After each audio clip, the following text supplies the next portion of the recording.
교인이 되는 의무 1876년 부조화 선지자 16에서 20 사랑하는 형제들에게 신체의 모든 다른 지체들이 연합하여 온몸을 이루고 각 지체가 온몸을 주관하는 머리에 순종하여 각자의 직책을 수행하듯이 그리스도 교회의 교인들은 하나의 균형진 몸 안에 연합하여 온몸이 성화된 머리에 복종해야 한다. 교회의 발전은 그 교인들의 그릇된 행동 때문에 지연된다. 교회와 연합하는 것이 중요하고 필요한 것이기는 하나 그것이 한 개인을 그리스도인으로 만들거나 구원을 보장해 주지는 않는다. 우리의 마음이 그리스도에게서 분리되어 있으면 우리의 이름이 교회의 농명책에 올라 있을지라도 우리는 하늘에 들어갈 자격을 얻을 수가 없다. 우리는 그분과 하나가 되어 일하면서 세상에서 그분의 충실한 대표자가 되어야 한다. 사랑하는 자들아, 우리가 지금은 하나님의 자녀라. 우리는 늘 이 거룩한 관계를 마음속에 기억하고 하늘아버지의 사업에 불명예를 초래할 일은 전혀 하지 않아야 한다. 우리의 신앙 고백은 매우 고상한 것이다. 안식일을 준수하는 재림 신도로서 우리는 하나님의 모든 계명을 준행하며 구속주의 오심을 기다리노라고 공언한다. 하나님께 성실한 소수의 사람들에게 가장 엄숙한 경고의 기별이 위탁되어 왔다. 우리는 말과 행동으로 우리에게 놓여진 그 큰 의무를 인정한다는 사실을 보여주어야 한다.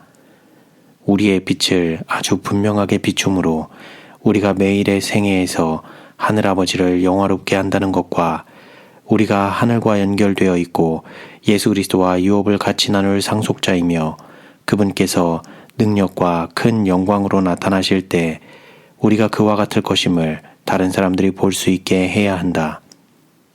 우리는 모두 눈에 보이는 교회의 교인으로서 그리고 주님의 포도원의 일꾼으로서의 개인적 책임을 느껴야 한다. 우리는 우리와 마찬가지로 연약한 형제들이 우리를 도와주도록 고대하지 말아야 한다. 우리의 귀하신 구주께서 우리 자신을 그분에게 연합시키고 우리의 약점을 그분의 능력과 우리의 무지를 그분의 지혜와 우리의 무가치함을 그분의 공로와 연합시키도록 초청하셨기 때문이다. 우리 중 아무도 중립적 위치에 설 수는 없다. 우리의 영향은 주님을 위하거나 반대하는 것 중 어느 하나가 되기 때문이다. 우리는 그리스도를 위한 활동적인 매체가 아니면 원수의 활동적인 매개체가 된다. 우리는 예수님과 함께 모으거나 흩어버리는 자가 된다. 진정한 계심은 근본적인 변화이다. 마음의 흐름과 정서의 경향 자체가 바뀌어야 하며 생애는 그리스도 안에서 다시 새롭게 되어야 한다. 하나님께서 한 백성을 인도하심.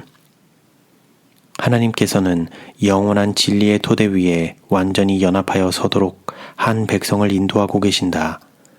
그리스도께서는 우리를 깨끗하게 하사 선한 일에 열심하는 친 백성이 되게 하시려고 당신 자신을 세상에 주셨다. 이 정결케 하는 과정은 교회를 모든 불의와 부조화와 다툼의 정신에서 깨끗하게 하고 헐어버리는 대신에 세우게 하고 그들 앞에 놓인 큰 사업에 그들의 정력을 집중시키기 위하여 계획된 것이다. 하나님께서는 당신의 백성들이 모두 믿음으로 연합하도록 계획하신다. 십자가에 달리시기 전에 그리스도께서 드리신 기도는 당신이 하늘아버지와 하나가 된 것처럼 제자들이 하나가 되어 세상이 하늘아버지께서 당신을 보내신 것을 믿게 해 주옵소서 하는 것이었다. 이 가장 감동적이고 놀라운 기도는 각 시대를 거쳐서 오늘날 우리에게까지 이르러 왔다. 그분께서는 내가 비옵는 것은 이 사람들만 위함이 아니오 또 저희 말을 인하여 나를 믿는 사람들로 위함이라고 말씀하셨기 때문이다. 그리스도를 따르노라고 공언하는 자들은 그들의 생애를 통하여 이 기도에 부응하고자 얼마나 열렬하게 애써야 할 것인가.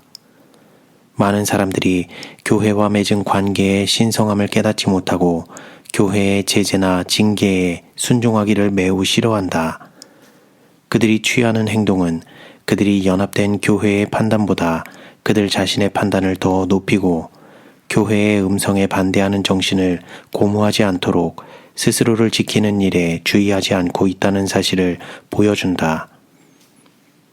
교회에서 책임 있는 위치에 있는 자들도 다른 사람들과 공통된 결점을 가질 수 있고 잘못된 결정을 내릴 수도 있다.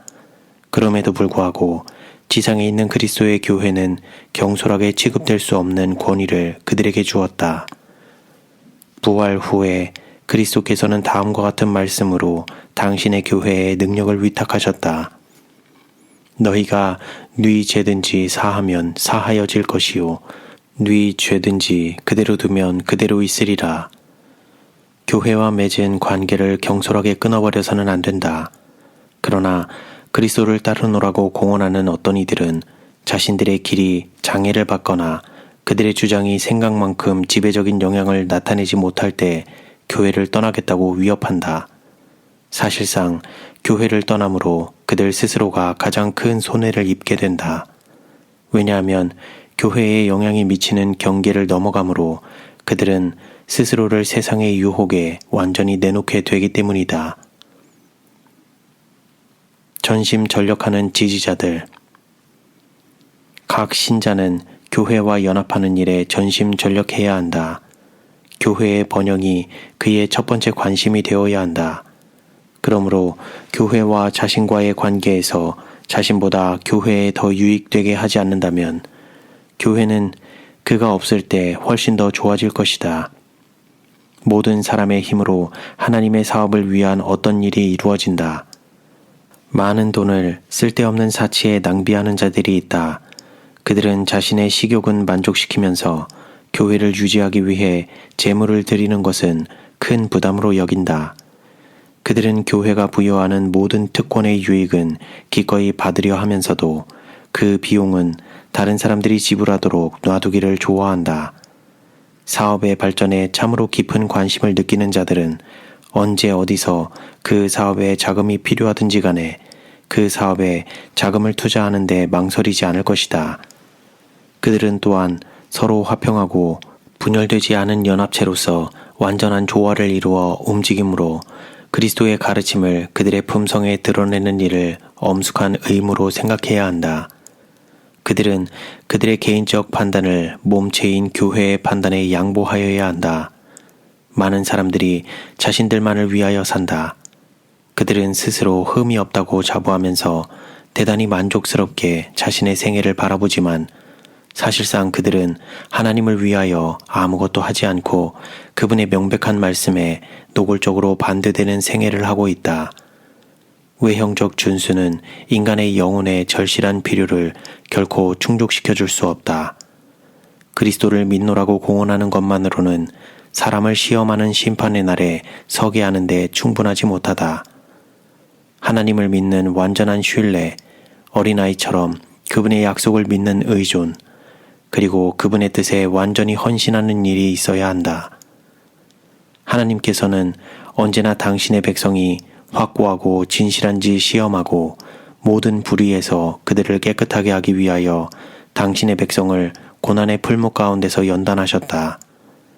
아브라함과 그의 아들이 더 이상 받을 수 없는 가장 심한 시험을 견딘 후에 하나님께서는 당신의 천사를 통하여 아브라함에게 말씀하셨다.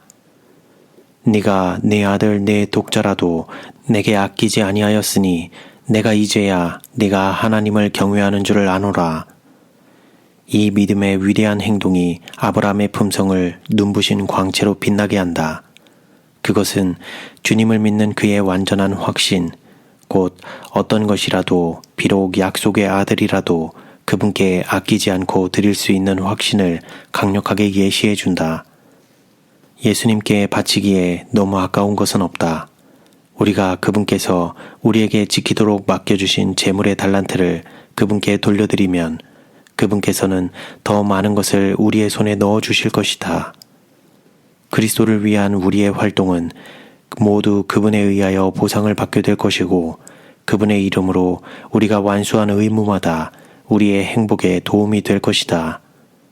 그리스도를 믿는 모든 사람들이 그리스도의 이름으로 하나가 되게 하시고자 하나님께서는 그분의 심히 사랑하시는 아들을 십자가의 고통을 당하도록 내어주셨다. 그리스도께서는 하늘아버지와 연합되셨지만 인간을 구원하고 그들을 서로 연합시키기 위하여 그처럼 큰 희생을 치르셨다. 그렇다면 그 연합을 보존하기 위하여 그분을 따르는 자들이 치르는 어떤 희생을 지나치다고 할 수 있겠는가?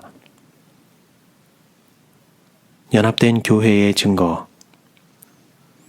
세상이 하나님의 교회 안에 완전한 조화가 있음을 보게 되면 그것은 그리스도교의 신앙을 위한 강력한 증거가 될 것이다.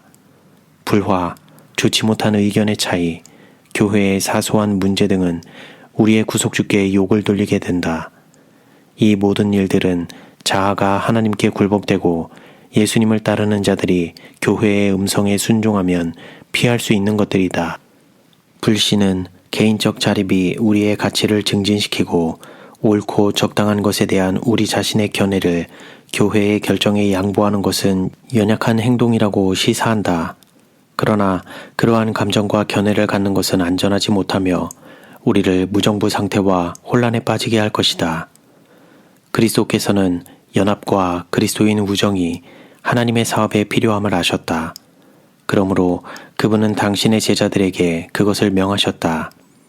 그때부터 지금까지 그리스도교회의 역사는 오직 연합에만 힘이 있음을 결론적으로 입증한다.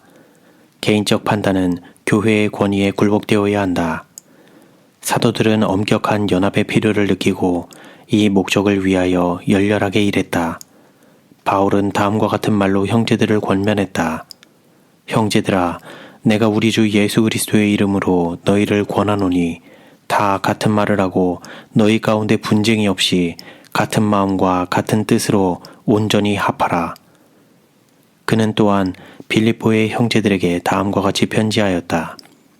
그러므로 그리스도 안에 무슨 권면이나 사랑에 무슨 위로나 성령의 무슨 교제나 긍휼이나 자비가 있거든 마음을 같이하여 같은 사랑을 가지고 뜻을 합하며 한 마음을 품어 아무 일에든지 다툼이나 허영으로 하지 말고 오직 겸손한 마음으로 각각 자기보다 남을 낮게 여기고 각각 자기 일을 돌아볼 뿐더러 또한 각각 다른 사람들의 일을 돌아보아 나의 기쁨을 충만케 하라.